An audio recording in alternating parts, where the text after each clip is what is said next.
Have you ever stopped to wonder what a city planner actually does?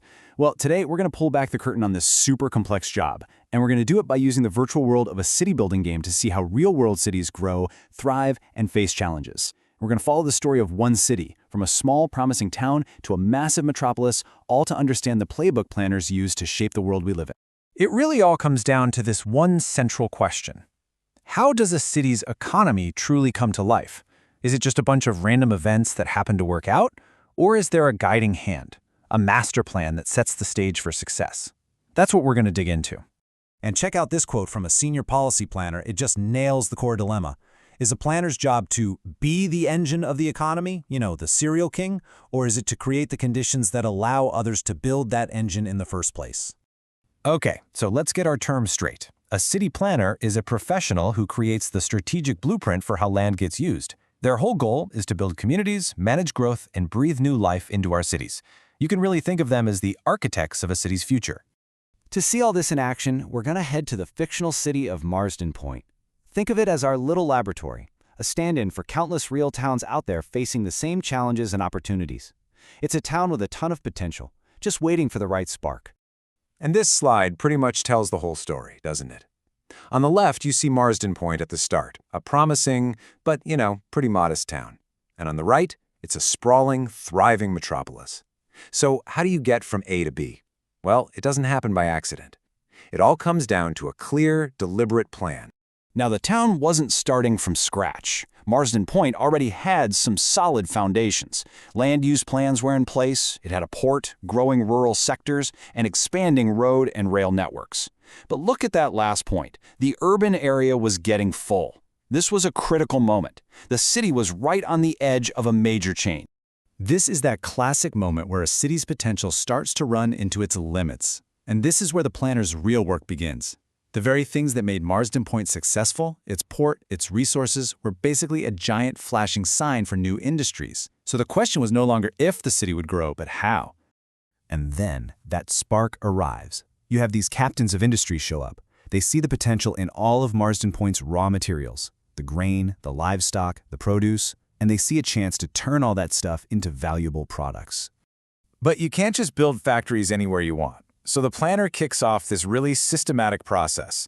They check the existing plans, they talk to the infrastructure teams to make sure the roads and rails can handle the new load, they draft the new master plan, and, this is crucial, they talk to the public and get approval from elected officials. See, this isn't just one person drawing on a map, it's a collaborative, democratic process.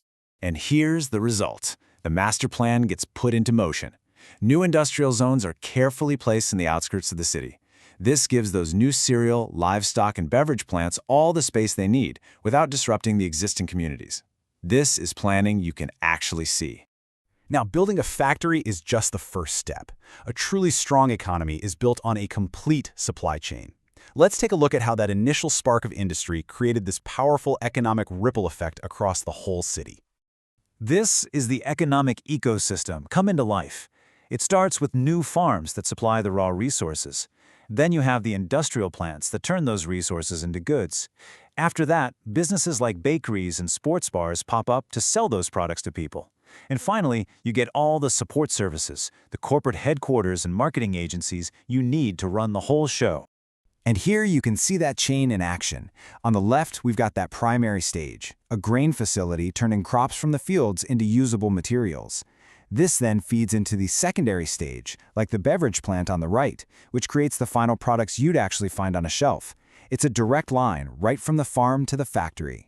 So here's the really important part. This growth isn't just about factory jobs. It creates a rich, diverse economy. You get retail jobs in bakeries, hospitality jobs in sports bars, and high-skilled office jobs at corporate headquarters. A television studio even opens up just to make commercials for the city's new products. How cool is that? But all this incredible economic success creates a brand new challenge. A city isn't just an economy, it's a place for people.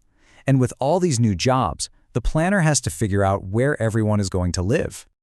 This is the question that every single booming city has to face. You've attracted thousands of new workers for all these amazing new jobs, but where do you put them? Answering this question is one of the most important things a planner does. And the solution isn't just to cram more houses into the existing city. No, the planner designs something new. Whangarei Flats. It's a thoughtfully designed, semi-sufficient satellite town built completely from the ground up. And we're not talking about some soulless subdivision. It's designed to be a complete community. It's located to support the new rural industries, it has its own shops and schools, and it's seamlessly connected to the main city by road, bus, and even a metro. In the real world, this is a lot like towns such as Pukekohe, Auckland, which supports the wider region. And here's the beautiful part. Good planning builds confidence. When other businesses see the success of Marsden Point, they want in. So now even more industries like steel and concrete decide to invest. The growth becomes the self-sustaining cycle, to the point where they even need a whole new secondary port. So, we've seen how this all works in a virtual city.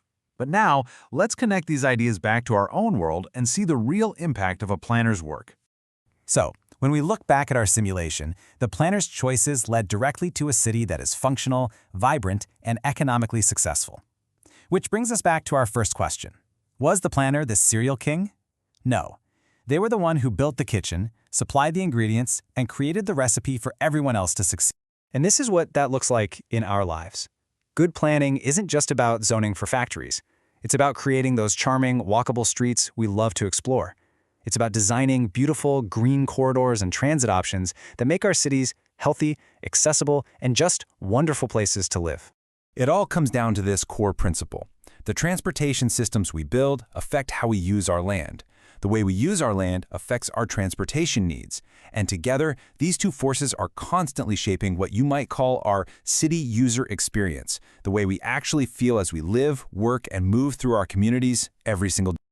So the next time you're walking down the street, maybe sitting in traffic, or just enjoying a park, think about the choices that led to that moment. Because understanding the planner's playbook helps us see our own world a little more clearly.